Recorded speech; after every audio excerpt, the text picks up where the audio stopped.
Psalm 119 and verse 19 contains what may be one of the keynote declarations of the whole psalm. I am a stranger in the earth, do not hide your commandments from me. It's the cry of somebody who knows where they are and who knows who or what they are. Where they are is this world. They're a stranger in the earth. They are walking through this life. This is the realm in which they presently have their existence. It is a fallen world. It is in some ways an alien world, a distressing world, even a hostile world. The Christian whose heart is set upon heaven doesn't have the same appetites and attitudes and doesn't live by the same rule as those who do not know their God. And so sometimes we are exposed, sometimes we are distressed, sometimes we are outright persecuted, if not often disdained and despised. We are in a world that is not our home. It is a place of our pilgrimage. It's the place of our sojourn. It's the sort of idea that the Apostle Paul had in mind when he wrote to the Philippians, that we are citizens in heaven, but that we are currently pilgrims upon earth. And therefore we feel ourselves to be strangers. That's who or what we are. There's a sort of a disjunction. There's a gap. We know that we're not going in the same direction. We know that we're not floating on the same current, but rather swimming against it. There are things that we see around us. There are even things that sometimes sinful appetites that bubble up from within us.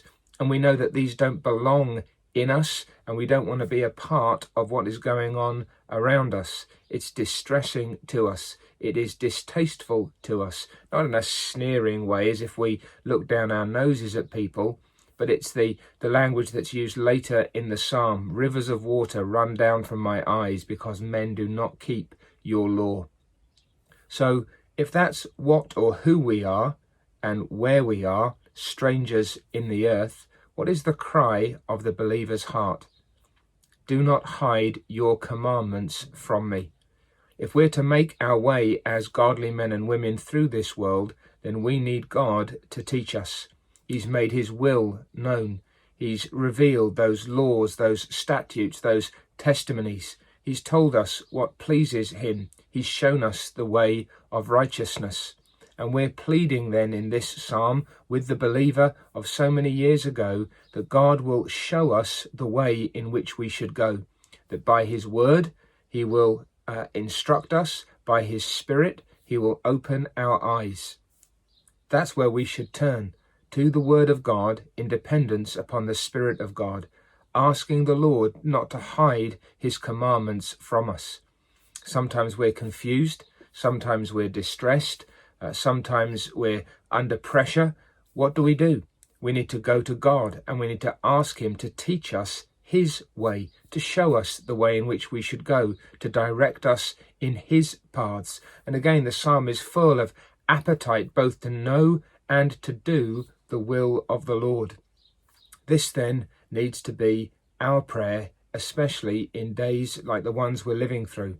Not because we feel at odds with our neighbours in a sinful way, but because we know that this is not where we finally belong, and this is not where we're putting down our roots.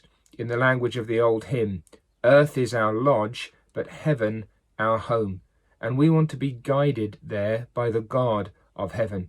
We want to make sure that every step of our way is properly regulated by his holy, perfect will.